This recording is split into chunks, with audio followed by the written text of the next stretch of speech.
I guess he doesn't have me on.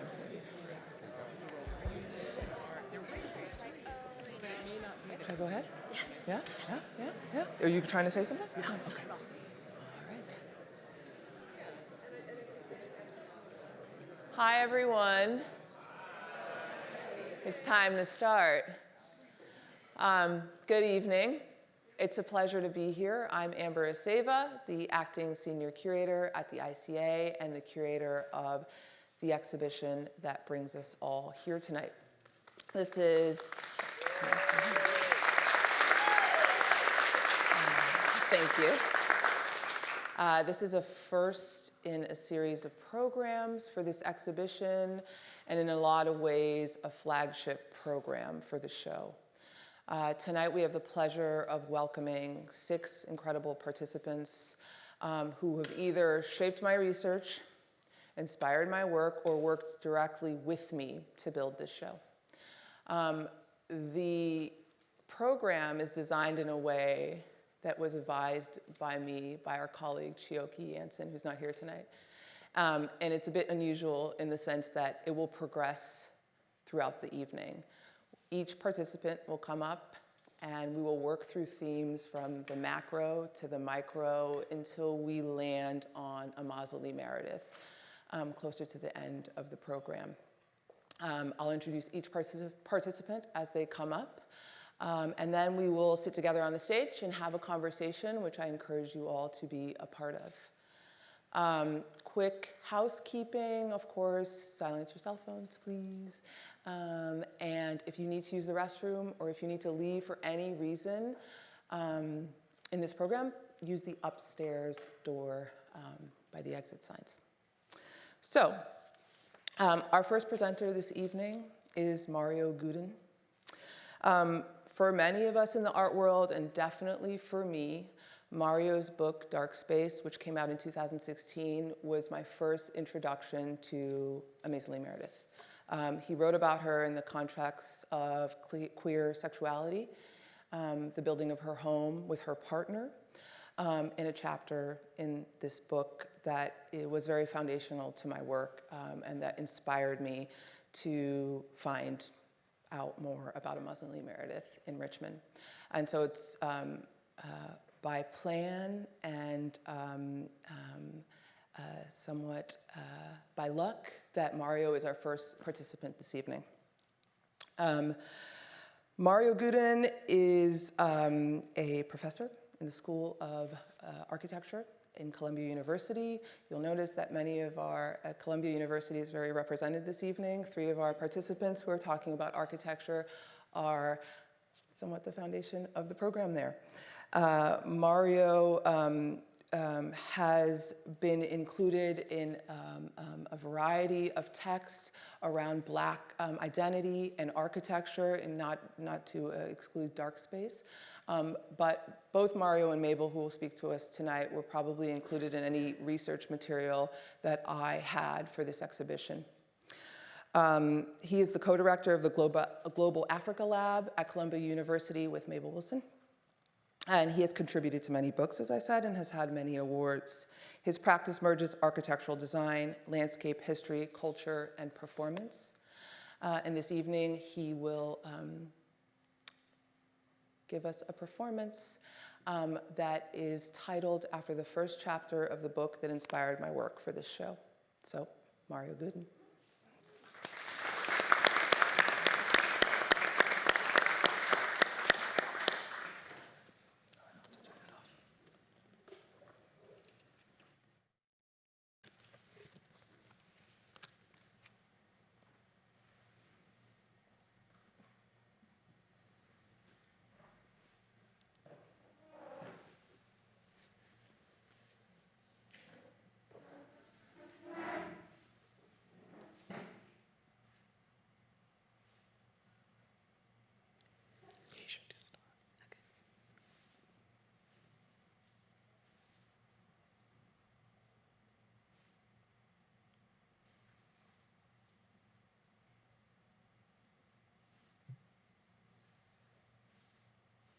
You can start.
In the December 1991 op-ed pages of the Washington Post, conservative commentator, columnist, and baseball enthusiast George F. Will penned a not-so-innocent commentary titled Homespun about the history of the game of basketball on the 100th anniversary of its birth.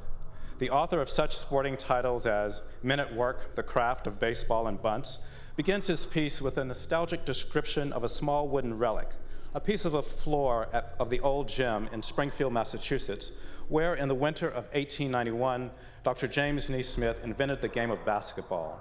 Then 30 years old and in charge of the physical education instruction at the International YMCA, Naismith was struck by the relative lack of sports that could be played during the region's harsh winters.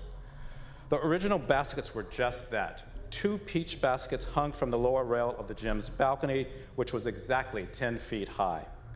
Just as the Civil War spread baseball across the country like butter on bread, Will writes, young YMCA administrators carried the gospel of basketball. After this apparently straightforward introduction, a subtle hinge develops in the text. While keeping his pivot foot in place, Will states, basketball has 2 archetypes, the small-town Midwestern white kid with a crew cut and a jump shot, and the black kid in the city playing the game of inexpensive equipment and confined spaces. Basketball in its early incarnations was considered a Jewish game. Then some other of society's outsiders got inside and the game was transformed. So here, Will gets off a jump shot that I must admit I had not seen coming. In the last sentence, Will acknowledges the existence of racial and colonial others, a foundational condition of the American experience, while simultaneously initiating a process of de-othering black identity.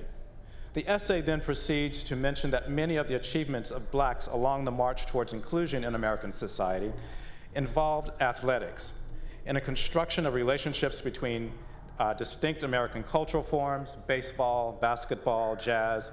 Will argues that basketball is most purely an American game because it had no evolutionary connections as baseball and football do to other nations' games. And as such, it has become a showcase for black talent, and as it should be, Will's reading, because blacks are the most American Americans. With a subtle irony, he substitutes American for the expected label, African American.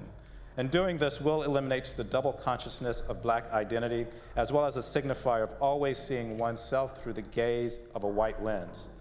The twist propels towards the center of discussing regarding culture and cultural productions for blacks in America, a collective whose history has long been fraught with pressure for the black American, in the words of W.B. Du Bois, to be both a Negro and American without being cursed and spit upon by his fellows, without having the doors of opportunity closed roughly in his face. Yet in any investigation of the issues of culture and race, it must be acknowledged that culture operates within the parameters of a historical and social context. Furthermore, historical and social contexts are inseparable from geography and time, which means that the definition of culture is tantamount to comprehending one's relationships to a particular place at a particular time. Hence, culture cannot be essentialized to ethnic identity. Culture is an understanding of one's internal and external relationships to place, that is geography, and time, that is the order in which events occur, as well as an intimacy with one's own existence, that is the materiality of presence and self. According to Georg Simmel, culture comes into being through the synthesis of the subjective spirit and the objective intellectual product.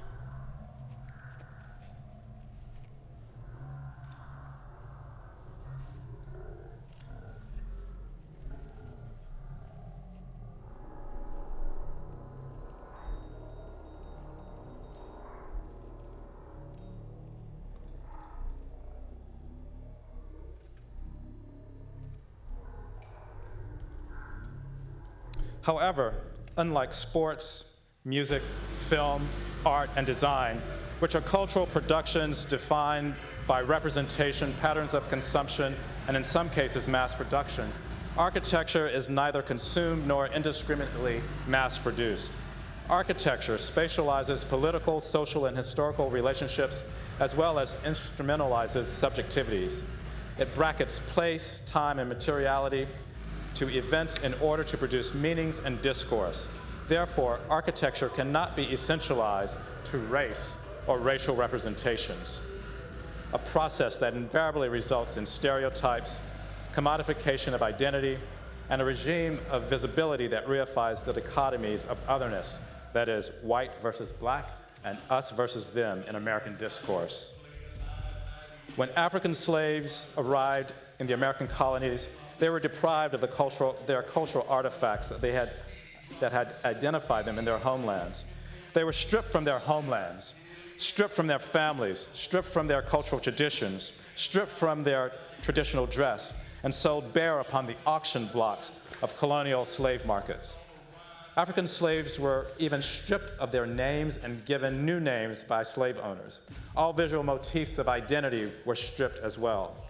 Yet, while the overt visual symbols and motifs disappeared, intangible traces of identity remain among Americans of African descent.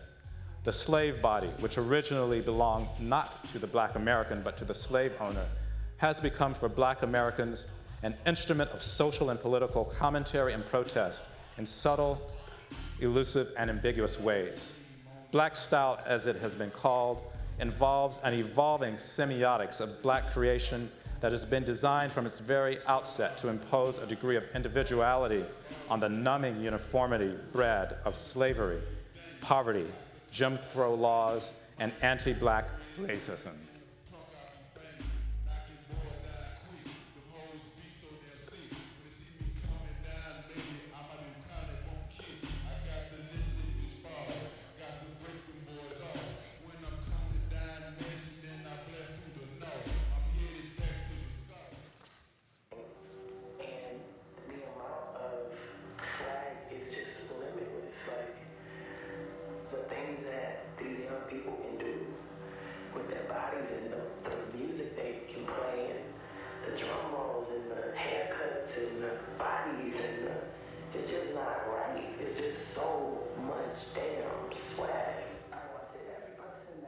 It is a politics that is always ambiguous, yet meant to act subtly against the dominant racial group.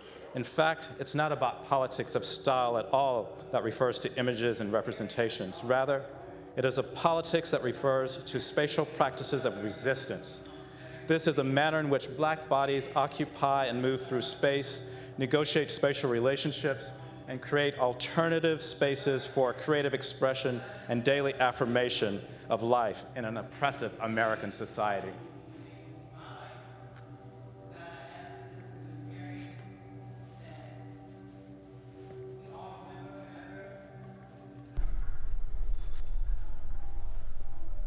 I recall walking down the street alone one day in a very hot November in the Malian capital of Bamako, nearly 3 decades ago, when a young teenage Malian boy yelled across the street from me, "Hey, American guy." And I turned around to look, who's he talking to? And when I realized that I was alone on that part of the street, I realized he was speaking to me. Now, I must admit, I'd never really thought of myself as identifiably American. Perhaps in a bit pretentiously, I'd always simply considered myself a citizen of the world. And I was surprised that as a dark-skinned man walking in West Africa in plain clothes without some American slogan or identifiable fashion label across my chest, I could be recognized immediately as American. And I wondered, and still wonder to this day, what gave me away?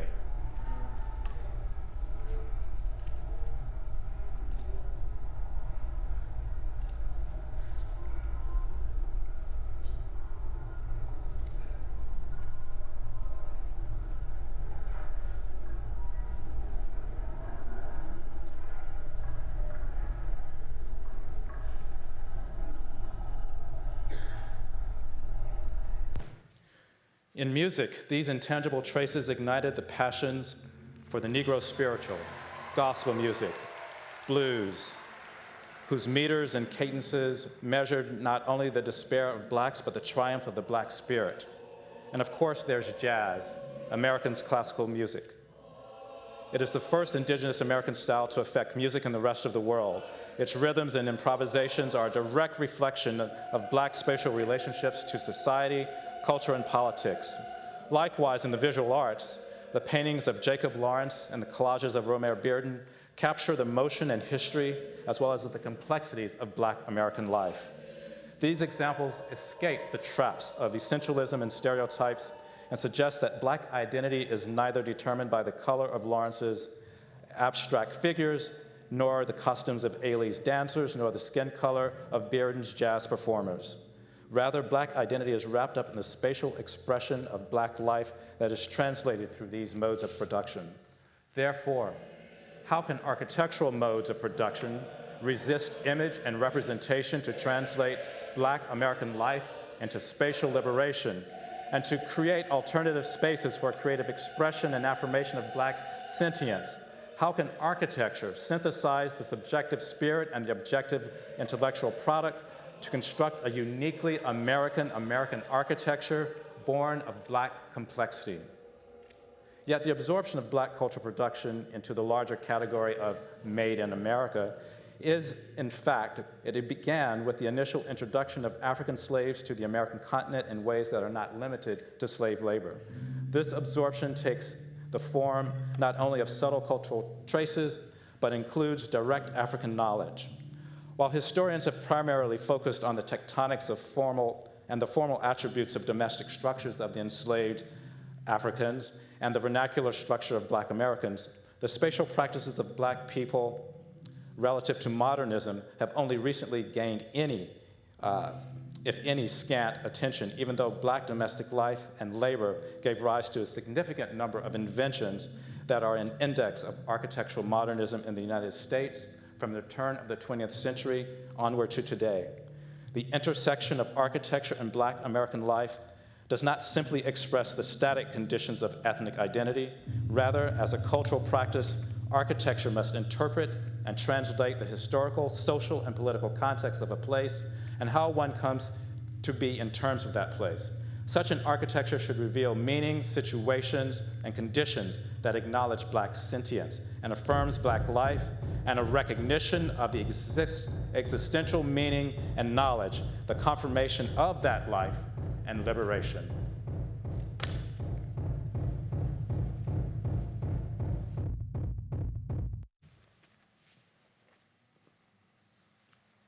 Thank you.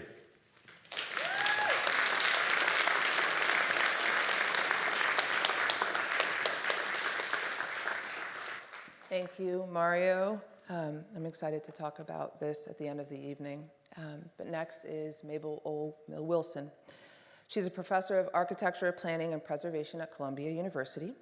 Wilson is also the director of the Institute for Research in African American Studies at Columbia University, the co-director of Global Africa Lab with Mario. Mabel is one of the foremost voices in the intersection of architecture and American studies. She was cited in any book that I picked up in this research, like I said, and to say that it's an honor to have her here is an understatement. She has published books about the National Museum of Art, African American art in Washington, D.C., books about the African American presence in the world fairs, and in many of her essays and books, she brings in the role of the museum and the institution. Her latest book will be dedicated to slavery's influence on American civic architecture. Her research, by and large, is transdisciplinary in order to make visible and legible the ways that anti-Black racism shapes and builds the environment, along with the ways that Blackness creates space of imagination, refusal, and desire. Her research investigates space, politics, and cultural memory in Black America, race and modern architecture, new technologies, and the social production of space, and visual culture in contemporary art, media, and film. Welcome, Mabel.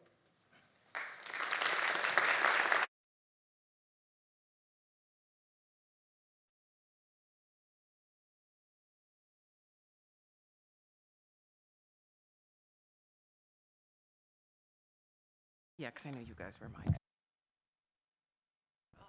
Okay, can you hear me?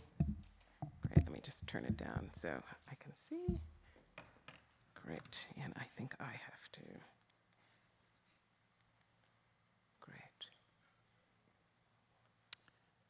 Dear M, they say you miss Emma's girl from Lynchburg and that your daddy was a white man, architect, builder, laborer. That truth depends on who says and what's been recorded. Emma Pinckney Meredith was your mama's full name. She was born in 1866 or thereabouts. That is exactly 1 year after emancipation made us citizens of this United States, after disunion split the nation in two. A bloody war over whether or not this country could forfeit its investment in our flesh. Now, Miss Emma was from up in Stanton, where her people, your grandmama Mary, was born. That's in the Shenandoahs. Beautiful country, no doubt about it. But eking out a life there was no less brutal in the Tidewater, where I think many of my people came from, before being brought to the Carolinas, Fishing Creek, to work their tobacco and wheat fields.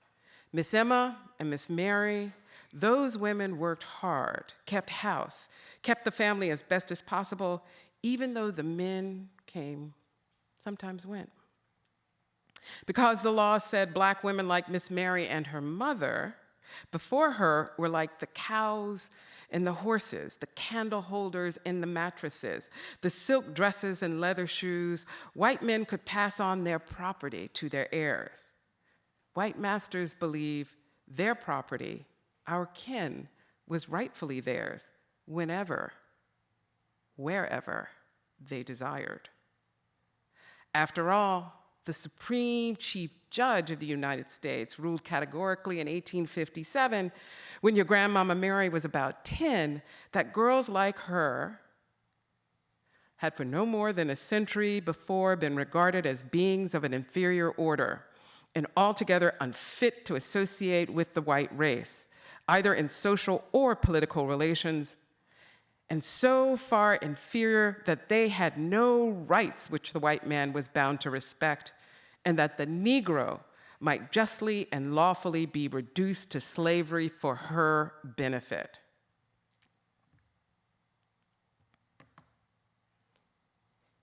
If you are from a family of builders like me, and I think you are, then perhaps some of our kin might have helped build the first monument to US democracy here in Richmond. The great white founders erected monuments to their freedom, justice, and equality on lands at the fall line that were rightfully the domains of the Powhatans, now long gone, dead by disease, by war, by assimilation. See this watercolor by British architect Benjamin Latrobe that depicts the stately white temple in the distance, sitting nobly atop Shockoe Hill, overlooking the town's sparsely populated pastoral landscape. That is one of the first works of civic architecture in the New Republic. It was completed in 1788 and designed by another architect, an esteemed statesman, a wealthy planter, a brilliant naturalist, and enslaver named Thomas Jefferson. Some years before this, the state of Virginia had drafted and ratified its constitution, of which Jefferson had been a key author. In this document, the Virginians established a separation of powers, judicial, executive, legislative, that would go on to be the blueprint for the organization of the US federal government. They said it was to be a government, quote, by the people and for the people. The new building that Jefferson envisioned to house Virginia's governmental functions needed both to symbolize and enable the power of the people to govern and adjudicate the laws of the new state. But exactly who were the people of Virginia, and by extension, the people of the United States of America? In other words, who were Virginians or American citizens endowed with unalienable constitutional rights, and who were not? Now, if we look at a survey of the population of this here port town, Richmond, we can discern its racial contours and how its peoples were divided. The city's white residents, who were America's newly minted citizenry, staffed and served its government seat.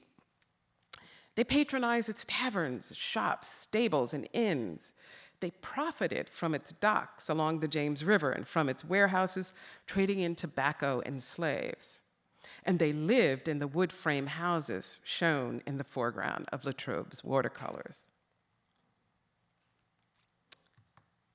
Now, among the several thousand white Americans living in Virginia in the late 18th century, labored an almost equal number of population of non-citizens, your kin and mine, free and enslaved Black men, women, and children. The enslaved served their masters and mistresses to produce the region's great wealth, the wealth of the Washingtons, the Madisons, the Jeffersons, and the Monroes that made their nation great. Chattel slavery, believed by some to be a necessary evil, buttressed their civilized values of freedom and equality. Enslaved Black people, humans classified as property, built several of the nation's most important civic buildings: the White House, the US Capitol, and the Virginia State Capitol. Now, in Richmond, enslaved and free Blacks joined the teams of workers that cleared the land, dug the foundations, hauled the wood, cut the lumber, molded and fired bricks, transported stone, painted walls and trims, and removed the waste from Shockoe Hill. From the fragments of invoices, we know a little about a Black laborer named Fortune, who worked on the construction site of the state capitol for several months in 1788. Fortune's last name remains unknown, as do many of our kin whose names populated their ledgers of labor and commerce. Kinship was eradicated to ensure a fungibility. Terror by whip, chains, and slave collars reduced us to mere things. Fortune's tasks included clearing away timber, planks, and rubbish from the yard. Now, it would appear that he was paid directly, indicating that he might be either a freedman or an enslaved laborer who had some modicum of control over his time. It is unclear from records whether enslaved Africans like Jerry or other Negro men, who may have been skilled carpenters or plasterers or metalworkers, were rented for long periods of time and hence lived on the site of the Capitol under construction.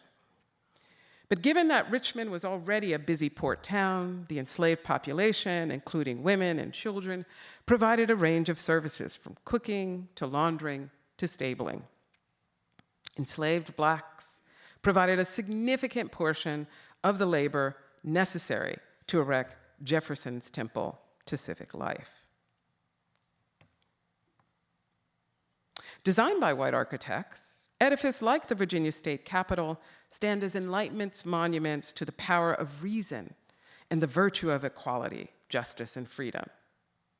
There is, however, an inherent contradiction, some might argue a disavowal, in how the founding fathers constituted a new nation that ensured liberalism's unalienable rights to life, liberty, and the pursuit of happiness, while continuing to violently enslave other human beings for personal gain. Make no mistake, in 1865, for your grandmother Mary and her infant, your mother Emma, emancipation merely reconfigured this deadly calculus of slavery and liberty. As Saidiya Hartman makes plainly clear, slavery was both the wet nurse and the bastard offspring of liberty. It established free labor as a rational idea and determined the scope of freedom and equality conferred by the Reconstruction Amendments and civil rights cases and Plessy v. Ferguson. It would seem the more the US changed, the more it has remained the same. Of the sorrow songs, wrote Du Bois, roll, Jordan, roll, the blues in abstract truth, painting white flags blue. M, you had other ideas. You imagined and built spaces of your own, refuges for you and Edna, for family and friends. Their moods, as you proudly proclaimed, were blue, azurist. Yours, M. Thank you.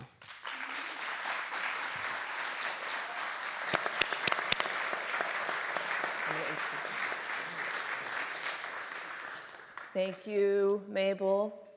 Marland Buckner is next, and he comes to us having served many roles. Marland was the co-founder and principal of MB Squared, together with Melanie Barnes, a public affairs firm in Washington, D.C. Prior to co-founding MB Squared, Buckner served as the director of federal government affairs at Microsoft Corporation in D.C. He's also served in several staff roles in the U.S. Congress as legislative assistant to Charles Schumer, as well as senior policy advisor to chief of staff to then Congressman Harold Ford Jr. Buckner has served as a policy analyst at 2 Washington, D.C. firms, the Center for Political and Economic Studies and the Progressive Policy Institute. Today, Marland comes to us as the president and CEO of the Shockoe Institute, a national organization headquartered in Richmond, Virginia, Shockoe Bottom, dedicated to revealing the enduring impact of American slavery on our ongoing shared American experience. I welcome Marland this evening in sharing the founding principles and future of the Shockoe Institute.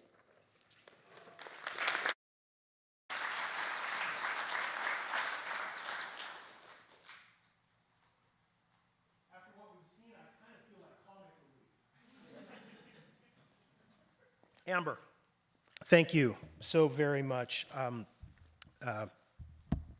Mabel, thank you. Mario, thank you. Remarkable. Let me begin by, in all seriousness, thanking Amber for the extraordinary opportunity to be here. I'm delighted. Thank you all for being here. Excuse me. We're grateful to you for the work that you have done. You are a leader of international renown, and the work that you have done here at ICA to make this place what it is for all of us is extraordinary. I would argue that there is no greater evidence, however, of Amber's leadership, no greater evidence of her brilliant leadership than her decision to ensure that the bar was open before we started the panel discussion. I think that was a very, very wise decision. Well done. Yeah, thanks everyone for being here. The story of America is the story of the struggle to expand human freedom. I'm going to say that again. The story of America is the story of the struggle to expand human freedom. Central to that story is understanding the impact, the enduring impact of slavery on our national experience, as Mabel has just helped frame for us so beautifully and perfectly. That is why the Shockoe Institute exists.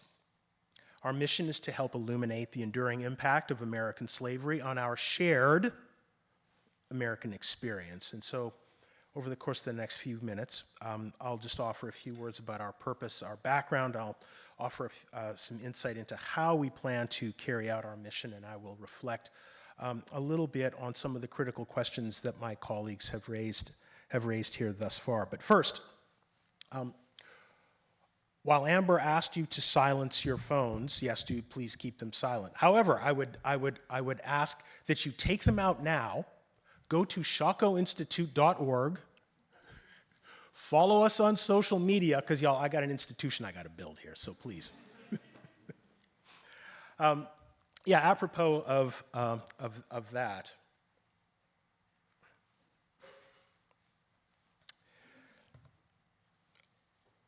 Beginning in January, we will begin construction on the Shockoe Institute's permanent home, which is located here in Main Street, Richmond Main Street Station. Mabel, the shot, the Latrobe piece that you showed us, with the view from basically what is sort of lower Church Hill toward the Capitol, you can see here, the Main Street Station north is to the bottom and south, obviously, to the top.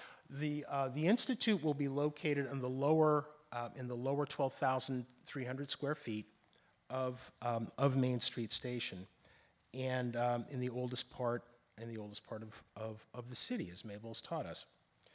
Obviously, our location is significant.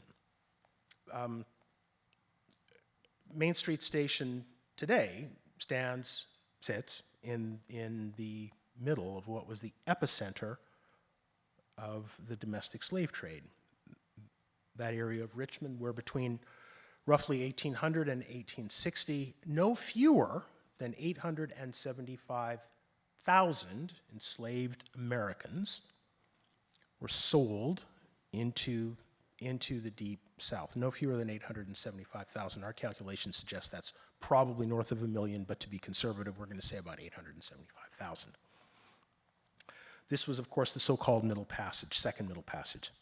About 100 yards west, I'll just run over, you can see in this area, over here, is Lumpkin's Jail. Most of you, or some of you, may be familiar with that site. Lumpkin's Jail was, of course, one of the most notorious slave jails in the antebellum era, and you will learn more about that when you visit us in the new year.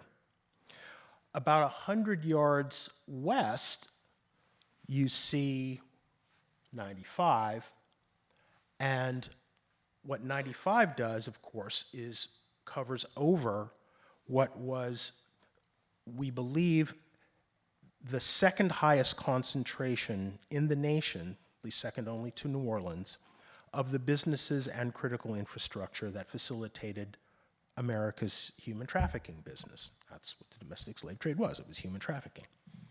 So we come to this site with a recognition that it is both an unrecognized global site of conscience and a crime scene.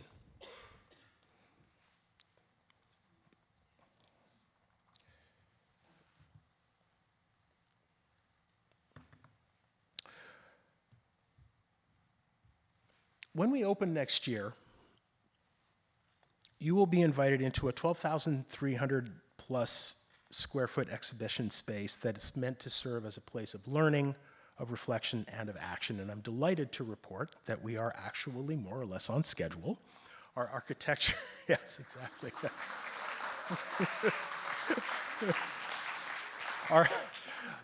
All the architecting is done. Our exhibition design work is complete, and we are in the final phase of our content development, for our main exhibition. I should say parenthetically that I am not an architect, nor do I play one on TV. I feel a little bit like Costanza and Seinfeld standing up here. It's like I always wanted to be an architect. So, actually, I'm trained as a historian. I went pencils down on my still unfinished dissertation about almost exactly 30 years ago. But it's wonderful to have the opportunity to really bring that work back into the development of the Institute in a way that will make it accessible to the public very, very shortly. I'm excited to bring a keen sense of, to riff on Albert Murray, kind of the politics of aesthetic statement to this work, which is very important when we think about the goal that we have for our visitors, which is to understand the epicentrality of Richmond in the American story. So when you pass through these doors, we'll take you on a journey. It will begin roughly in the 15th century, and we will work to give you the chance to understand and to trace the struggle to expand human freedom in what would become the United States. You'll meet people like Antonio Johnson, Elizabeth Key, Harriet Scott, and other individuals whose stories help illuminate the ebbs and flows of the struggle to expand human freedom.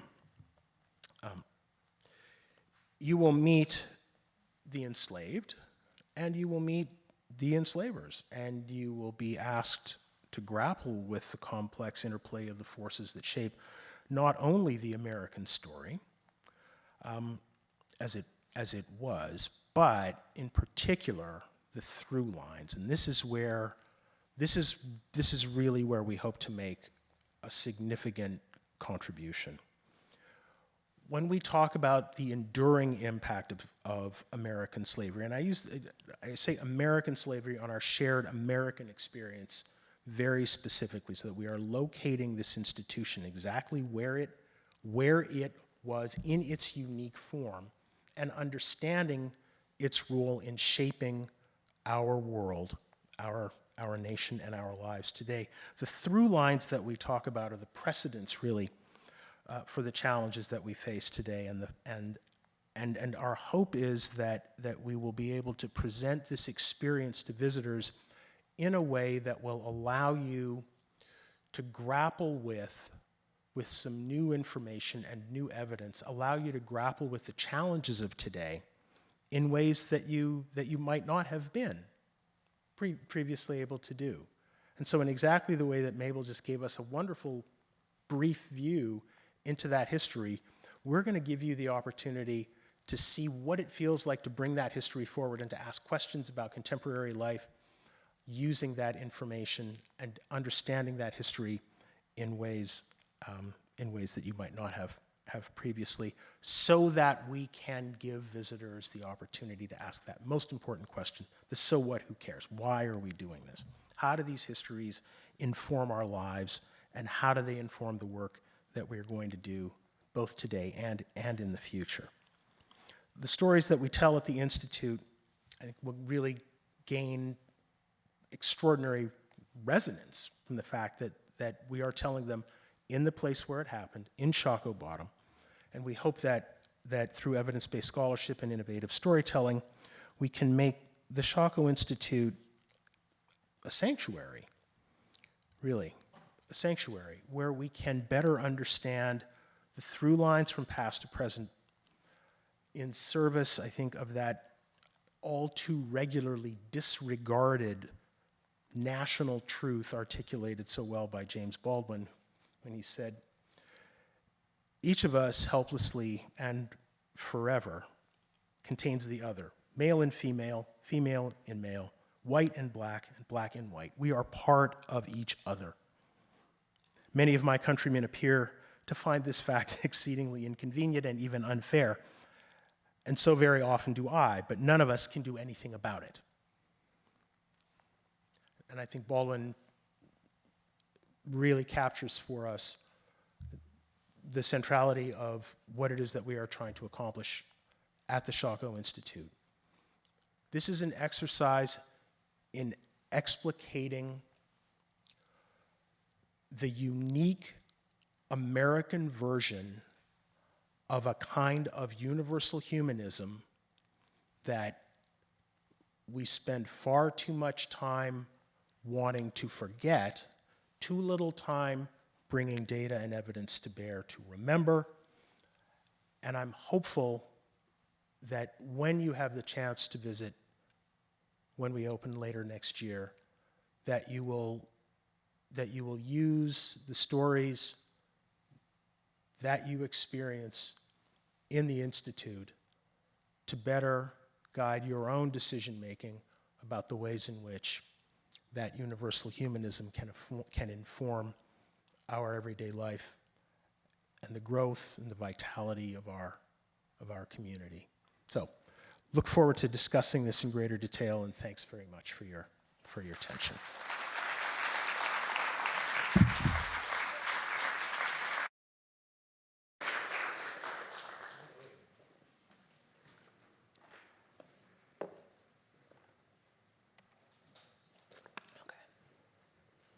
Turn this off. Thank you, Marland. It's my turn. And I'm here to talk about the subject of the evening, the subject of my research, Mazie Meredith, in a presentation titled What to Make of a Mazie Meredith. I want to begin by telling you about someone whose story for too long has been buried beneath the layers of history. My interests with Mazie's story began in 2019 when I stumbled upon Mario Gooden's book, Dark Space. Here was a woman of immense talent, a trailblazer in architecture, education, and activism. Yet her legacy, her life's work, was sitting right under my and our noses with little recognition. What drew me to her was not just her accomplishment as an architect, but her complex identity, her biraciality, her queerness, and the way that she co-opted institutions that were never meant for her. In the face of Jim Crow America, she managed to build not just structures, but spaces for peace, for serenity, and for resistance. She created beauty out of adversity. This is one of the first pictures that I took at VSU while I conducted my research in the archive beginning in 2020. I wanted to be in the archive because I wanted to know more. I wanted to understand the depth of her work as it remains in those papers, and I wanted to build something from her legacy. So I dedicated years to exploring her archive. And I don't like archives. I said it. Not that I don't like them. They're valuable. The experience of being in them. Now, if you've ever spent time in an archive, you know it's not always easy. It can be messy. It can be mundane. But one thing became clear to me very early on. I didn't want to produce an exhibition using archival materials as primary sources. Incorporating the original documents, models, and sterile vitrines just would get in the way of the work that I wanted to do in creating the world of Mazie Lee Meredith. I wanted to build something that reflected the speculative, the creative, the deeply personal, that felt contemporary. And so this exhibition was born, Dear Mazie, an exhibition that is in many ways a letter back to her, a letter that weaves together both fact and fiction, documentary and imagination. I want to start by telling a bit of who she is in a way that is different than what Mabel did in centering her mom, that oftentimes does not get centered given her father's figure. She was born in Lynchburg, Virginia in 1895 to a biracial couple, a union that was illegal at the time. You see a picture from a page in her scrapbook of both her mother and her father. Mazie grew up in a world that saw her as an anomaly. Her father, an architect and a builder, was a huge influence on her, but also a tragic figure. He was socially ostracized for his insistence on building homes for his family, his Black family, which you see on the other side of the screen. The pressures of that led to his suicide. In the wake of her grief, Mazie took on his profession through his papers, through his archive, through his work. Her first project was not for a client, but for herself and her partner, Edna. This is a picture of a scrapbook that I found in her archive that detailed the progression of her home with a picture of Edna sitting at the door of a yet constructed home. This was named Azurist House. Most of us say Azurist, but it was Azurist, a home she designed in 1939 in Virginia on the campus of Virginia State University. It was one of the first examples of modernist international style in the United States, a stark contrast to the oppressive racial landscape of the time and the boring colonial architecture. The home was a celebration of domesticity, a sanctuary for queer, in an era that such love was marginalized. And yet, despite being built on land that bordered plantations prior to its construction, Azurist was not defined by a history of labor, of subjugation. It became a place of peace, of beauty, of intellectual and emotional expansion. This is the home as it looks today. And so for this exhibition, the home became a spirit and an inspiration to design the show. You'll see elements of the home throughout, from the carport to the signature blue line that appears in the front of the gallery, to the smooth geometric shapes of the white walls and the curved walls that we built in the space, and a cinder block material and glass brick that appear throughout the show and the home. The exhibition is a journey through her life, A timeline that spans from the 1910s to the 1980s is the first thing you encounter in the show. And it's structured like a letter, a tribute to her affairs, and is short of a time frame that I can tell. The show and what I needed to do in the show is separated by a wall, a curtain of sorts, that shows an elevation of Azores from the outside and the inside. It's the thing that gave me the liberty, thanks to Adwo, which you'll hear from next, to tell a story that was factual, which came in through the timeline, and to tell a story that was conceptual through commissions, that took the form of experimentalism to away from history and away from fact. These are the beginnings of a timeline that I describe. The first section just describes the speculative liberties that I took in the show in situating all of the works and the curatorial perspective as a letter back to her and about her. It outlines the construction of her home. Each of the archival materials are reprinted on steel. The home was also the site of a foundry, and so the choice to reproduce the archival material in steel plates were connected to that history and that site.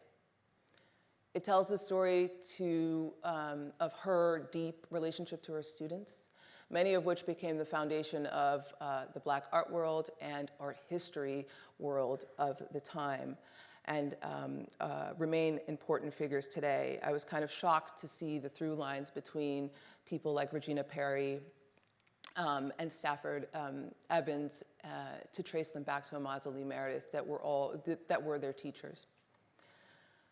Elements from the house come into the show in moments like this. This was her favorite site from her kitchen, in which she titled it A Verdant Backdrop in her diaries. And it's situated around a recreation of a glass brick wall that was surrounding her and Edna's room. The exterior of the building holds an image of Edna's hands on the steering wheel from a cross-country trip from 1938, that they took as two queer women traveling across the dangerous terrain of the United States. That faces one of our busiest intersections and felt like an important moment and a reminder to where we are now. So what does it mean? How do you turn a life into an exhibition, especially one as layered as Mazie's? Dear Mazie features work by 11 contemporary artists, architects, designers who were invited to engage with her life and legacy in their own ways. They were giving a simple yet complex prompt. Think of this exhibition as a letter. What would you want to say to her? And how would you speak back to her? Each artist took a different aspect of her life and turned it into something new. This is Colleen Smith's installation titled I Need to Speak About Living Room, after June Jordan. It's a multimedia tribute to the Black community that she built and created in Sag Harbor, New York, named Azureth North. It's a beachfront community that she co-designed with her sister. Her sister led and she helped. This work connects the ongoing fight for home, land, and peace, and especially for Black and brown community. Smith's installation takes archival footage, live CCTV, and objects like shells, dolls, and small wooden houses to evoke the atmosphere of Azureth North, a community that continues to resist gentrification. Excuse me. This next piece is by Lucchesa Bronfman Verissimo, or a section of it next to Colleen's. And it's a mural that responds to a 1973 painting by Mazie Meredith that's currently at the Gillifield Baptist Church in Petersburg, a church which she designed and was a member of. Bronfman, like Mazie, is a queer, biracial artist and an educator. Their shared identities and commitments to teaching, liberation, and pattern making create a kinship across time. The mural reflects her love for color and for pattern, while the 5 handmade paper banners that accompany it draw inspiration from the checker tiles Mazie adored in many of her homes and that were built and were not yet realized. 2 works by Abigail Lucien appear in the show and lean on Azura's South as a site of companionship and love between her and Edna. Since Abigail is here tonight, I'll let her talk about these works in detail.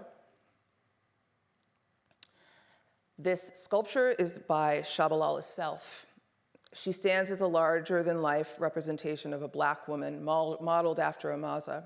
She's taken a garment that Amaza appears in her archive, in an image in which she is sitting next to Edna. The figure wears a houndstooth jacket like one Amaza was photographed in. And the piece transforms Amaza into an icon of her own story and is a stand-in for Black women that have fought for space, recognition, and beauty, and does so in the style of self-sculptures that over-exaggerate the female form to think about the fetishization that people place on the female body, especially those that become icons. The Black School is a part environment and reading space that was produced by the Black School, a collective of artists, Shawnee Peters and Joseph Collier, that are in the process of building a Black school in New Orleans. The space serves as an altar. It recreates the fireplace that Amaza built in her home that was an altar for rest and peace, and turns it into a place for sitting. The furniture in the space mirrors the fireplace, and outside the exhibition, and later on in the show, we'll extend this idea through a series of programs that will utilize these objects. They've included a curtain that speaks to the history of building schools and educational enterprises by Black communities. They themselves are building a school in the 7th Ward in Louisiana and were inspired by the work that Amaza did to build the first Black art school at Virginia State University in 1935. The board you see here is a recreation of a space that appeared in one of Amaza's classroom. And the pictures on the top come from her students that she sent out to rural schools in Virginia where art was not part of the curriculum. I want to remind everyone that when she built this school at VSU, the sentiment at the time that the only type of education that was appropriate for Black people was an industrial one. And so she fought hard to make the arts the center of her department at the school. The lower half of the board shows materials from the Black Schools Initiative to build the school in New Orleans, its construction, its community events, and its plans to open next year. In the forum are pieces by Kapwani Kiwanga titled Register that engage with alternate archival strategies. The frames in waiting and the later acoustic fabric that will be incorporated into the piece act as a metaphor of how archives both preserve and erase. The sealed frames will contain traces and conversations that were visible but no longer accessible through the acoustic fabric that'll wrap around these pieces. The pieces will turn into a pavilion of sorts that discursive events will be produced in. Later, the pieces will be hung back and the acoustic fabric incorporated as part of the installation. So at the core of Dear Mazie is not just a story about Amaza's life, it's about the legacy she left behind and how we can continue today. The artists, the designers, the architects in this show are not just looking back, they are imagining new worlds, new possibilities of what it means to build, resist, and create. My hopes is that this exhibition is read as a ladder and that all the architects, artists, and activists who have shaped and continue to shape our worlds in both visible and invisible ways are inspired to keep building. About 2 years ago, in the process of researching and feeling very alone, I've met Emmanuel and Jen that make Adwo, and they worked with me for 2 years to make some of the ideas affordable and realizable in the space. The original idea was that I would just rebuild the house in the museum, but that's not financially possible. And so ADWO really sat with me and was with me like this was their project to build some of the architectural interventions that you see. So I'll both introduce Emmanuel and Abigail, who will talk after Emmanuel about the pieces in the show. So Emmanuel is one part of ADWO. Jen Wood, partner, is the other half. They are an art and architecture practice that aims to establish an operational terrain between architecture's content and container. They are equally committed to designing buildings and reimagining their dynamic socio-political contexts. Emmanuel is an assistant professor at Columbia again. He teaches design studio and theory seminars in architecture and urban design. Prior to joining Columbia, he taught at the Rhode Island School of Design and Harvard. He's also one of the founding members of the Black Reconstructive Collective, and he and Jen are, I think, producing some of the most interesting exhibition design, and so we're very grateful that you've entered our world, not left architecture, but entered our world. Abigail is a Haitian-American interdisciplinary artist working across sculpture, literature, and time-based media. Their work addresses themes of belonging, futurity, myth, and place by considering our relationship to inherited colonial structures. Lucien is currently based in Queens, New York, and teaches at, not Columbia, but Hunter College. Emmanuel.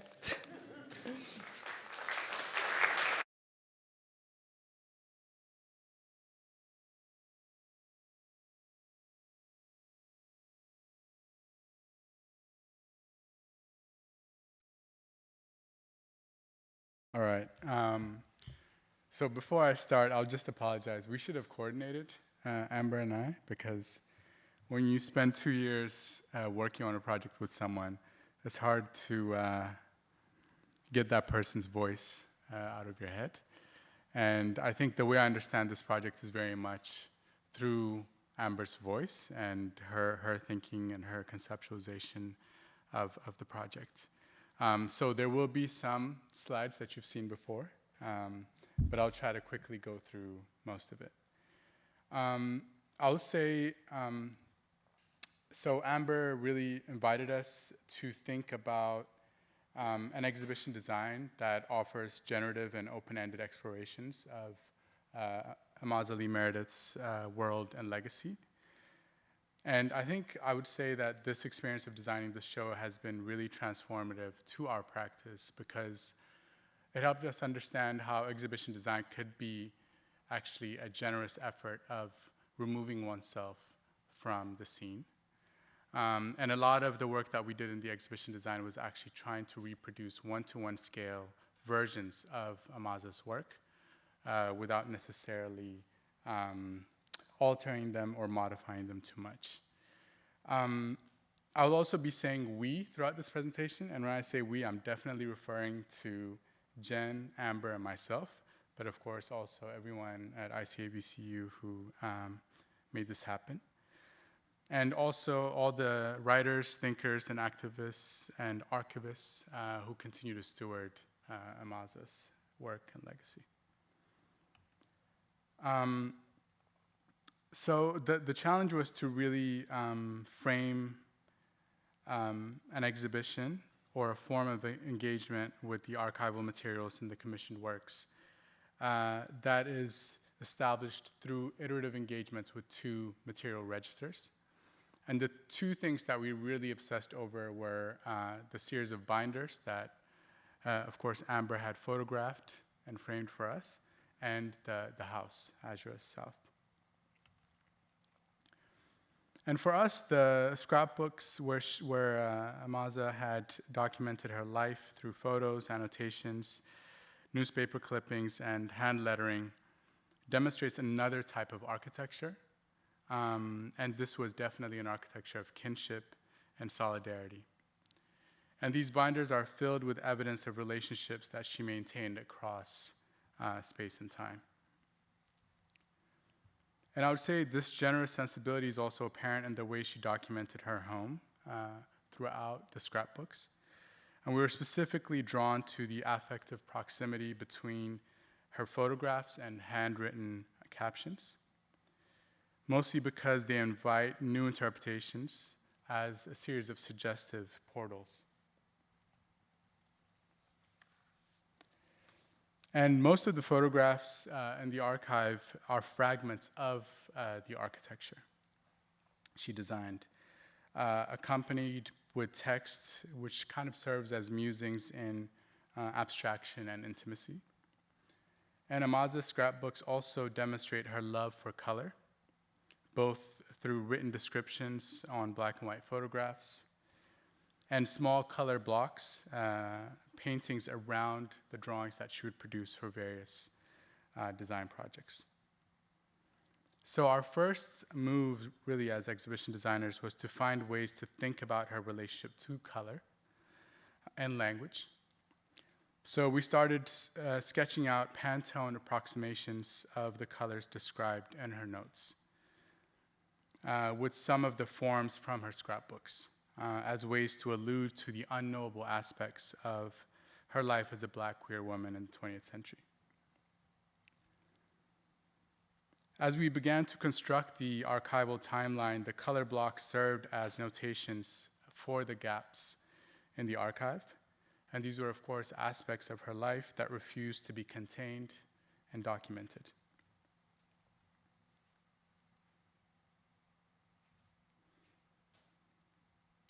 And we started doing some tests combining these color blocks with handwritten notes and selected fragments from her scrapbooks. And this is, of course, the image that Amber just showed, where it got sharpened as Amber sharpened the timeline, but also as we worked with the graphic designers, James and Shan of Practice, and Tehi of ICA VCU.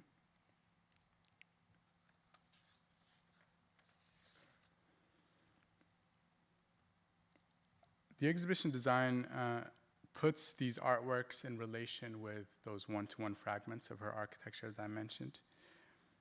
And we wanted to make sure that everything was replicated at one-to-one scale.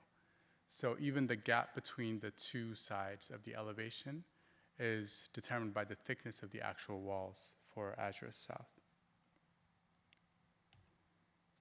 We also wanted the curtain to register some of the idiosyncrasies in Amaza's drawing style. For example, the way she drew those curved corners of the house as subtle interventions that depart from the conventions of architectural representation. So we designed a large cotton shark's tooth scrim as a soft, translucent separation between the archival timeline on one side and the commissioned artworks on the other. And the curtain is really meant to acknowledge the fact that the house is not inert, it's animate. And Amaza's interest in modernist architecture was cultivated through encounters with exhibitions and periodicals, but her creative practice could also be read as a form of self-fashioning, where aesthetic decisions along with social and spiritual orientations reframe or reframed her place in the world. By replicating, again, the one-to-one scale interior elevation, in this case, we carefully documented the actual views she had into the woods from her windows.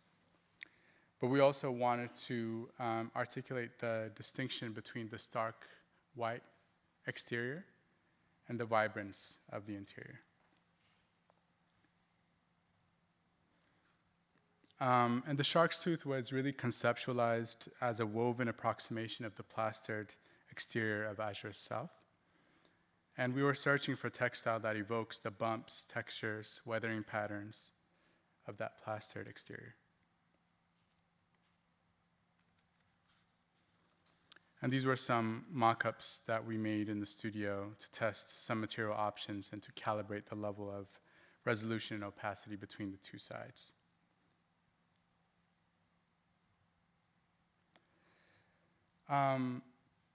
Amber mentioned this already, but part of our work as exhibition designers was also to collaborate with some of the artists in the show by cohering their installation with the overall ambiance of the exhibition. So for the Black School space, we designed these modular upholstered replicas of the fireplace. And Amaza's documentation of the fireplace shows that it was an incredibly important zone within the interior world that she built for herself and Dr. Coulson to share with family and friends. And the photographs also show the collection of items around the fireplace that animate their lives. And this is a recent photo of that fireplace. But Black School's installation was also imagined as a learning environment, akin to the ones Amaza shared with her students and colleagues. So these were some of the reference images from her archive, and this particular image we kept coming back to. But you can see the excitement and dynamism in the classroom, and this is clearly the legacy that the Black School is continuing to build on. So the modular seating was designed to accommodate various types of learning and gathering. It was also designed as a prototype for modular furniture that will eventually be made for the space that the Black School is constructing in New Orleans.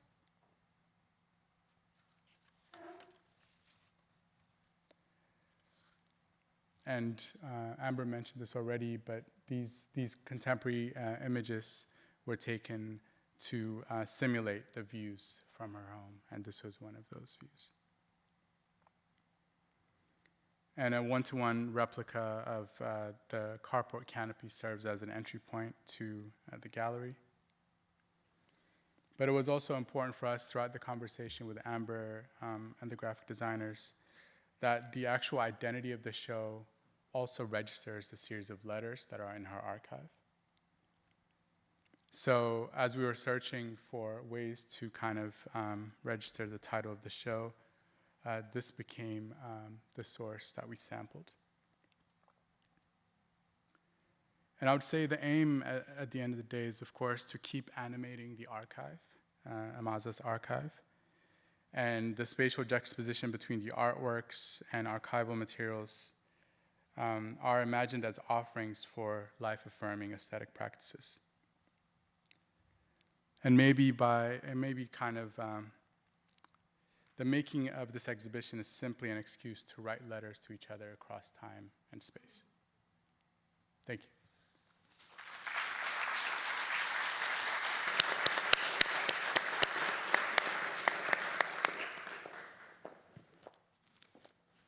Hello.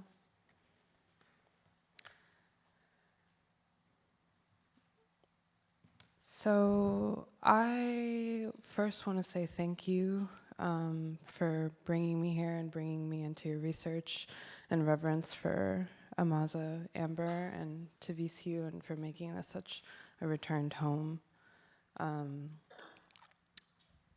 I believe there is a third space that we create as artists when we're speculating on history, somewhere between fact and fantasy and fiction, tinted by our own perspective, and when tempered with care and homage, we're able to find small ways to carve and reflect the past and cast a light forward, illuminating a better understanding of a present and marking paths forward towards our future.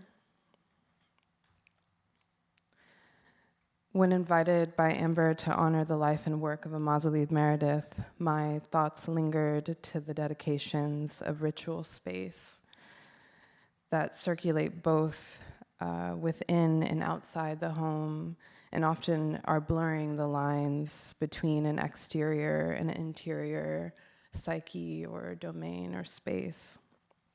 Places that are left with an everyday trace of oneself or someone else that shares that space, a sort of haunting from love or care. It was said that Amaza and Edna shared a love for hosting company outside, inspired by the many gatherings that they had outside in their terrace of Azores South. For companion's sake, uses a form of a trellis as a metaphor for nurturing intimacy within companionship. Here, that trellis, a garden support structure, becomes an allegory made in steel for the scaffolds we build and gestures we make to support lifelong relationships, romantic or otherwise. Taking inspiration from the room that Amaza built for her partner Edna, I became caught up in her written words, my lady's boudoir. The etymology of boudoir coming from the French word boudoir, to sulk, literally meaning a sulking place or a place to sulk. I imagined the boudoir as a sanctuary within the home, a place of rest and of ritual, something like a feeling of a sigh. I romanticized Amaza creating and designating a place for lovers to sulk. In speculating form, my first thoughts were towards designs by Fisher-Price or Polly Pocket Victrines, vanities of sorts, thinking of a kind of socialized ritual of self-care, something that are sometimes learned in a time of crucial development as a playscape for adulthood, where the form in itself contains specific placements to hold items of value and tools for ritual. My boudoir's objects of ritual parallel Amaza's legacy through material metaphor. A sheet of steel paper with beginnings of an engraving of a letter. A blue azurite and green malachite crystal growing in tandem through the support of a shared love from a mineral source. 2 steel twin candles burning seamlessly, immortally. In cast iron forms of a looking glass and a cosmic heart compact, referencing layered anecdotes and where the power of reflection and practice of divination can be found through gazing into a mirror or into oneself. A practice that feels echoed in the transformative nature of casting and metalworking. And it felt important to forward my hand as a metal worker into this work, not only as a nod to the foundry that was once on the home's land, but also to an honor of the intimacy I found in the community of iron workers. To your most right is Desmond Lewis teaching me how to make my propane profit, teaching me how to make a furnace out of a trash can at Skowhegan. To your most left is my first iron workings and metal casting that I was introduced to in 2018 here in Richmond, and becoming a part of the community of iron workers here. And then in the center is something like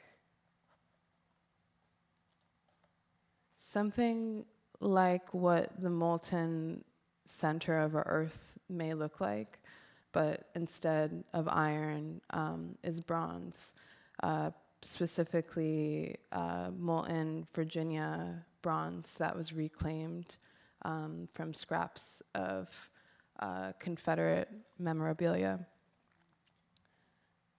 This little crucible came into addition of the last of the objects on the boudoir, a multi-use comb, a 3-in-1, that sort of speaks to the kind of multidimensionality that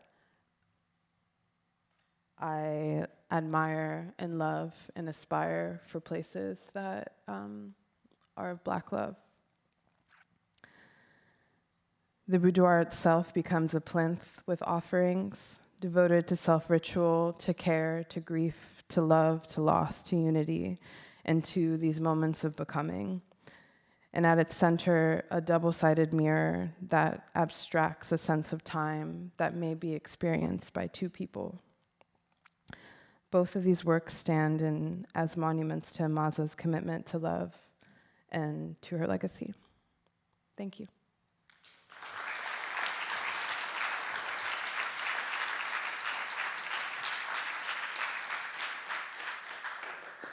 Okay.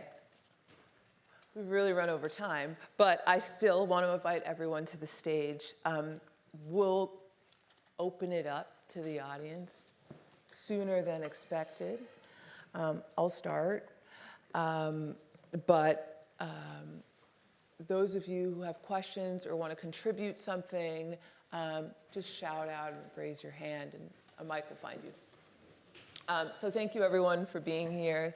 Thank you for presenting and walking us through somewhat of a chronology from the conceptual underpinnings of what it means to make African-American architecture to the historical ones of building in this place, to future building projects, to our show. And I guess something that I wanted to ask you all, specifically you all architects, that I've always wondered when thinking about Black spatial thinking and when thinking about architecture is if you could speculate what she might have been thinking when building a home in the style of the international style, which to me, and maybe to many, is an emblem of white male architecture from the 30s in Europe.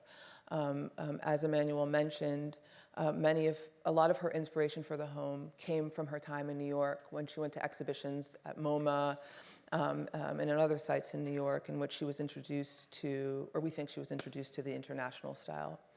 She wanted to bring that home and build her home in that style. So I guess the first question is about why that style, and why do you think she wanted to make her mark through that type of modernism?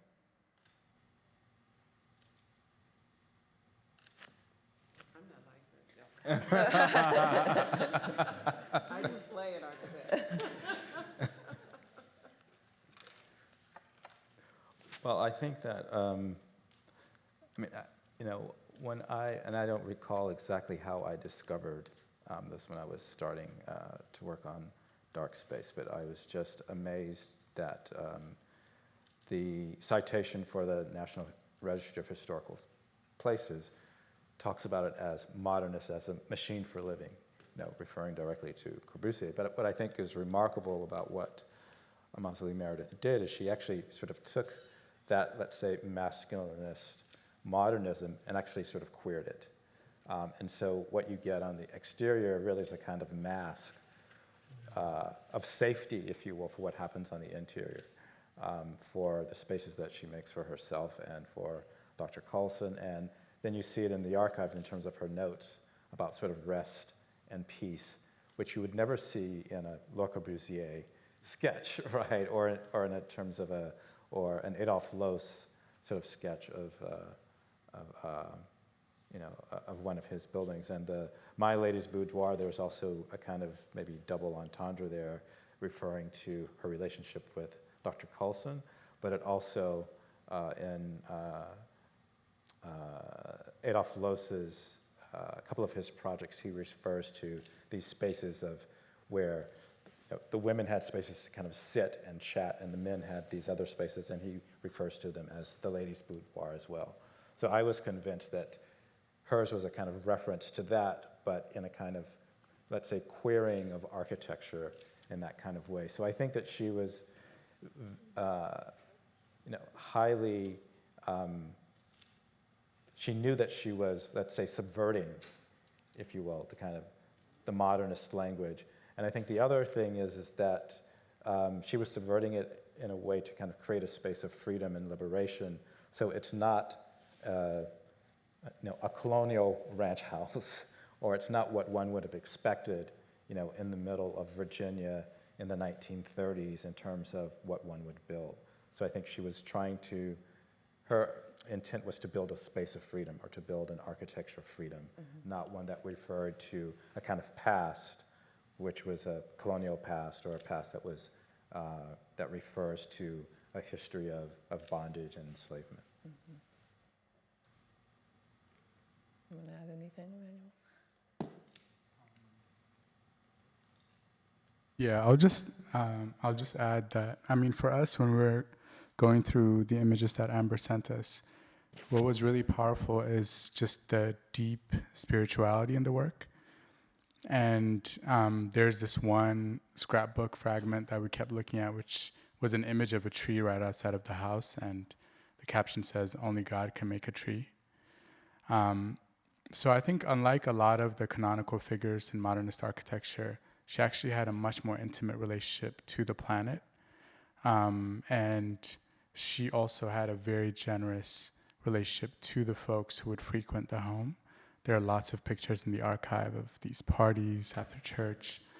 And I don't know, just we were searching for those moments in the drawings and in the scrapbooks where she found ways to misbehave in relation to, you know, the dominant archive. And there's plenty of them, but they're all very, very subtle, you know. Mm-hmm. None of it is kind of explicit or obvious, so. Well, I have something to say about that, but yes. Just add. Yeah, now this is on. There's a really great quote Mario and I both love where Toni Morrison's talking about how she writes, and she says, because English is such the enclosure, you know, that constructs kind of blackness and subjugation, she carves away at language. And I think there's a sensibility amongst Black folks about carving away at the things that we're given. And I think, oh, wait, here's this modernism. What can I transform it into? Mm-hmm. It's a kind of poetic practice. It's assemblage art. It's jazz. It's, you know, hip hop. I mean, it's a sensibility of transforming or queering or, you know, those things that are out in the world. And I think that's the sensibility that she brings to her work. And I'll say, as a kind of a note to what you all just said, and maybe was missed in the presentation, is that although the exterior of the house took the international style, it's very kind of smooth, geometric, lack of ornamentation on the exterior of the house, the interior of the house was built, as Mario mentioned, through this lens of queerness, insofar as that the house wasn't organized to have a master bedroom and a guest bedroom and a children's room and a library in that way. It was designed kind of perfectly in that there were two main rooms for her and Edna, main but separate, two working artist studios for her and Edna, a vanity room, and a living room. It's kind of like the perfect house. And so that kind of queering that she kept for the inside of the house, and the ornamentation that she kept for the inside of the house. So the house was kind of filled with all of this tile work, this mosaic work that I think might have been described as on the wackier side at the time. And so it really interests me and provoked me to think about the way that she just co-opted institutions in general, right? Like, she was a queer woman that was very central in a Baptist church, a church that she would go on to build an extension for and is now interred in Petersburg. I spoke to her pastor about her relationship to the church and her relationship to her queerness in the church, and asked him, you know, how kind of overt that was and what her relationship to spirituality was in regards to her queerness. And he kind of described her ethos as one that didn't put queerness to the forefront in an overt way, in that she wasn't walking around speaking about it in language. But everything that she did in the church, the happenings that she created, the art exhibitions, the poetry readings, were in a way queering the space in a way that wasn't put to language in what we would understand or how we would do it today. And then he also described her relationship. So she was a painter. I went into that shortly when I talked about Lucchese's work. And her painting was kind of all over the place. It was abstract, it was kind of Renaissance-like, it was figurative, and it really didn't have a clear style. But what was clear about her painting, and her pastor explained to me, is that her relationship to painting and her relationship to religion, and this is quoting him, was one that us kids look for in psychedelic drugs. In that she had this very kind of, I don't know, lucid relationship to the natural world and to her spirituality and to painting. And that's not one that's like very written about or very clear in her relationship to religion and to painting that I hope someone will kind of explore further. And yeah, so I wanted to add that. But I know that we are pretty over time, and I want to welcome any questions, if there are any. I have one. Hi. How you doing? Good. How are you? I think I can project military. I can project very well. My question is in reference to the sensory connection of your exhibit and the house as it stands now. Is it open for visitation? Because I know you have VSU alumni here who know about the house. You have the interior design department from School of the Arts who have studied the house and the interiors in their stuff as well. So that house is embedded in a lot of people in this area. So I'm assuming that a lot of them are asking, what's the status of the house right now? So like the house and somewhat like the archive is under a state of repair. I mean, in a way, constant repair because it's being preserved, but in a state that requires the house to be somewhat closed to the public now for remediation purposes. So the hope is that next year, our show is open until March, there'll be an opportunity once the house opens to take people there through a program to experience the house. Of course, you know, the magic that the house was isn't there anymore, but still feels important as a site to be in and to think through. But it's closed currently, I guess I will say. When she died, she donated the house to the school, and it became the alumni house, but it's not a functioning alumni house currently. And so the hope in this work and any other work that comes out related to Amaza and her legacy is that more preservation efforts go towards that house and other homes. So in her archive, there were about 13 plans for homes. Some of them are believed to have been constructed under pseudonym, so we don't know if they're still existent, and we don't really even know the scope of her architectural practice today, because we're not sure where all those houses are. So the hopes is that preservation goes towards the house in Virginia, houses in Sag Harbor, and so I mentioned briefly that Sag Harbor is kind of always under imminent threat, being an old Black community in which generations of families that started that community still live. And it's surrounded by Hamptonites, white developers. And so as a way to protect themselves from those developers, they essentially wrote it into law that no changes could happen to the community. And what happened as a result of that is that no one who owns houses in historic Azurus North Sag Harbor can make any repairs to their house. So it's like freezing the place into where it was at the time that those houses were built in the 40s and 50s, only to protect it from white developers. So the hope is that also there is kind of greater attention and protection to those sites also. Yeah, long-winded. But. Surely you don't mean no repairs can be made. No alterations. So, you know, you can repair, you know, a window frame that is broken in order to it basically freezes the house as to where it was. So you can't make any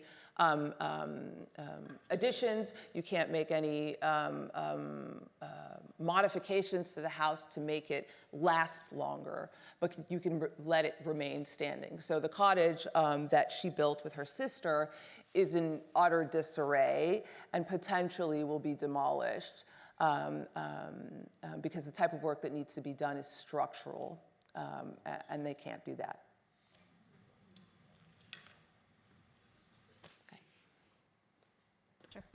Hi, Catherine Williams. I'm an architect here.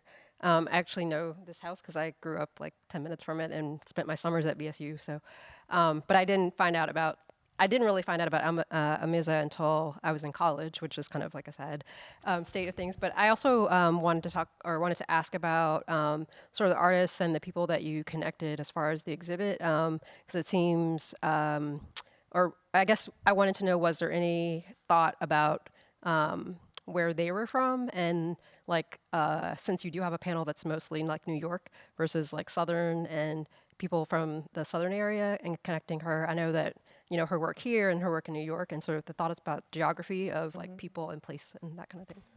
Yeah, it's a good question. So, I mean, the process of finding out how to make commissioned work out of her legacy was somewhat complicated and required, not complicated, but it required a lot of trust from artists, right? So I wanted to continue to show artworks that were in the field of contemporary art, that the contemporary art world would recognize as coming from that world, but nobody who I had approached at the time knew who this person was. And it was a daunting task to kind of assume that they would spend as much time in the archive that was necessary to knowing her life. And so the artists that I selected ended up being people that I felt could extend the language, and people who I felt were working in a way that suggested a continuation to her thought process or her way of thinking about building worlds. And that just happened to be from artists that I was familiar with in the contemporary art landscape. Yeah, because I couldn't find really a single working contemporary artist that was making work specifically about Mazie Meredith. And so it was a tremendous ask and a privilege to ask them to pause their work to incorporate her life. And I feel like the motivation there was knowing how big of a platform these artists had and how much it would mean for them to suddenly start making a work about someone that was unknown.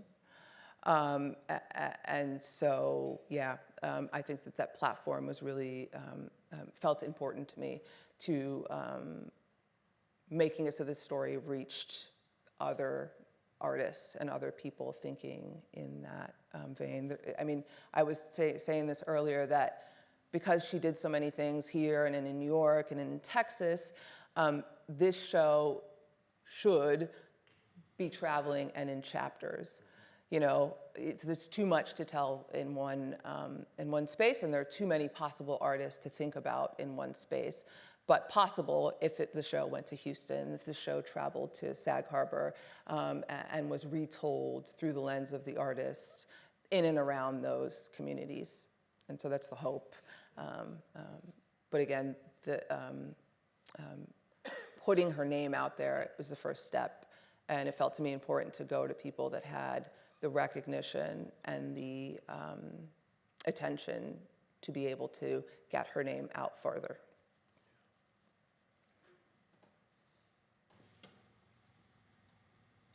Any more questions or thoughts or comments? Or? I have a comment, though. Hi. I'd like to say that, Abigail, your presentation was like a poem. I don't think anybody else felt it just flowed smoothly, so that was awesome. My other question is a reference to the Shockoe Institute. What's the historical reference to the name? Why are we using Shockoe Institute, and is there a story behind that? Yes.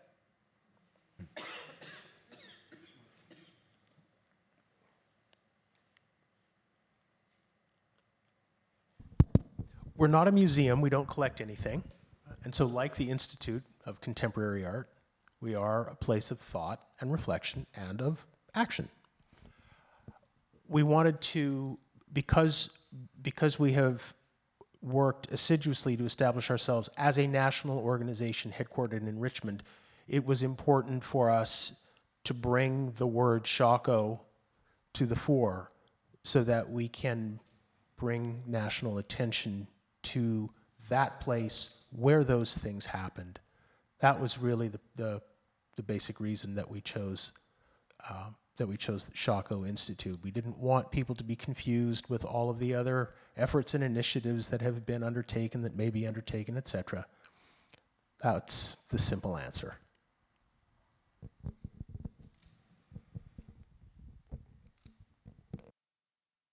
Any more questions, thoughts?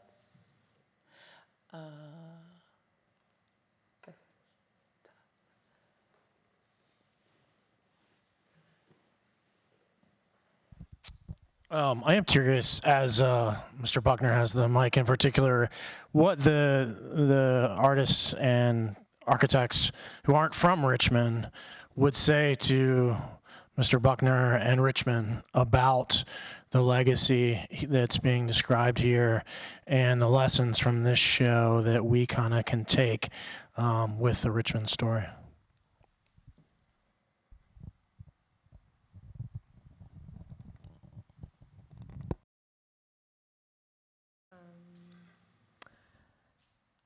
I think I'm like a particular case of these artists that are included, and as well as Lucchesa,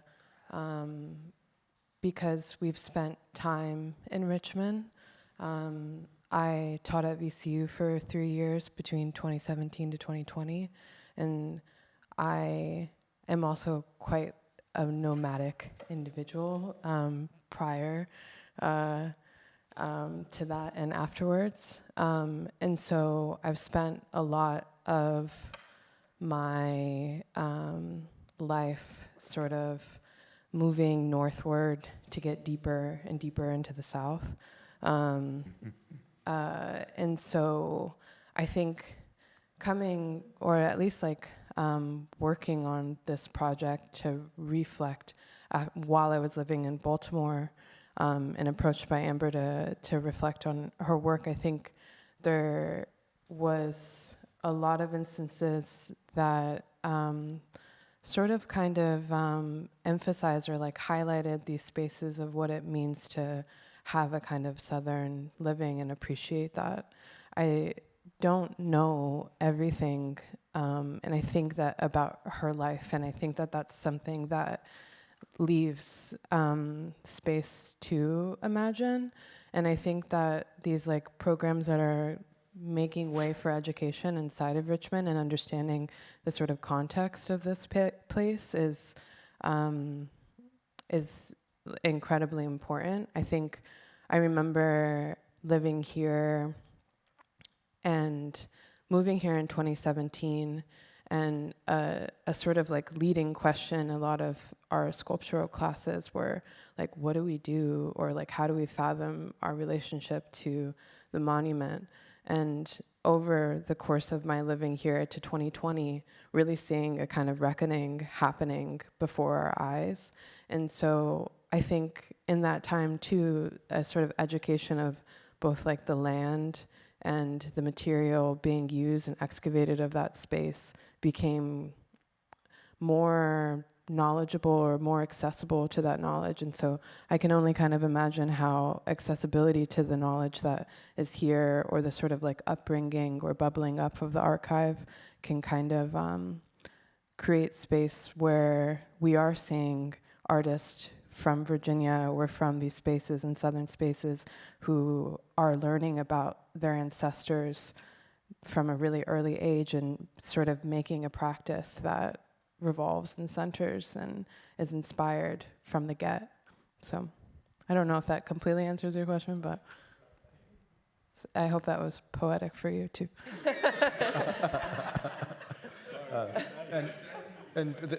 This may not be a direct answer to your question, but I'm from South Carolina, y'all. So I live in New York and I've been there for a number of years, but I grew up in South Carolina in a town of 35,000 people, flat, dry, hot, beige, called Orangeburg. I discovered architecture at, I don't know, like age 11 in my county library. So when I discovered Mazie Meredith, it was like there was a connection for me in terms of, this queer boy from South Carolina sort of learning about this woman in Virginia who was interested in architecture and modernism and made a space for herself and her partner. And when I was a kid, I was always imagining myself in spaces like that, and how to transform architecture from what I was seeing around me, which was, the Southern colonial remnants of the plantation, that kind of thing, to, where am I in these spaces? And so that's what I see in Mazie's work, is that, she's constructed a space for herself, within architecture. And so we might look like we're all from New York, but no, I'm just from the South. Yeah, I just want to add, actually, Emmanuel grew up in Atlanta, and my parents are from North Carolina, and what's amazing about the photographs, particularly of the school education, is I met my parents grew up in segregated Greenville, North Carolina, and I met their arts teacher. We called her Auntie Madge, and she was amazing, incredibly influential. Several of my relatives are artists, incredibly creative, and one went on to be a very well-known artist named John Outerbridge. And so that sensibility about bringing arts into education, and my mom was an educator, that creativity of how you have to make a way out of no way is just such a sensibility that is so familiar in her work. And that kind of poetic vision to imagine liberty, freedom, exactly, what's been spoken of, is a part of that creative process, that whether it's through food or quilting or music or whatever, it's a mode of survival. And this is kind of what you learn growing up in these spaces, and that's what I really admire about her practice and her community that she worked within. And I just learned tonight that Mabel was related to John Outerbridge, and it is kind of incredible, because when you first showed me the plan of the archive wall and all of its colored forms, it reminded me of one of my favorite artworks by him that recreates the serial line of worry dolls. I don't know if you guys remember those as a kid that you put under your pillow. Through these colored progressions across a long wall. So it's just kind of completely wild that connection is here tonight, or reinforced tonight. But also say, I'm really grateful for you to be here. I see so many new faces, and new faces from the discipline of architecture, which is a joy and a pleasure to have you here. I'll say that this show will extend into a second part, which will be a book that will come out sometime next year, we hope. And that will invite different contributions from scholars and architects who are thinking about ideas related to her life and work, and are thinking about directly her life and work. And so the connections that we're making tonight, and the connections that we continue to make throughout the run of this show, where I learned things about a field that wasn't familiar to me, in the same way as the art world is architecture. We hope that this book is a space to continue those conversations and to invite new contributions to this project that are different from contemporary art that you see in a gallery, that are unfortunately ephemeral, because the gallery the show will close. As I said earlier this evening, this is the first program. There'll be more programs next year. The show runs till March 9th. Our next program is February the 4th, in which we'll have a lecture dedicated specifically to the show, and a series of programs following that we'll announce shortly. So I encourage you to stay in contact and to follow us, so that you hear about those, and that you continue to bring connections to me that I was not aware of, that I can continue to pursue in the continuation of this work, which is just beginning, I think. So thank you so much for being here, and please come again to the things we do. And thank you to our participants for being here. Yeah, Thank you. It's my pleasure to have you here. Is it all right if I get a picture of all of you? Sure. Sitting or standing? Actually, we can do you two sitting and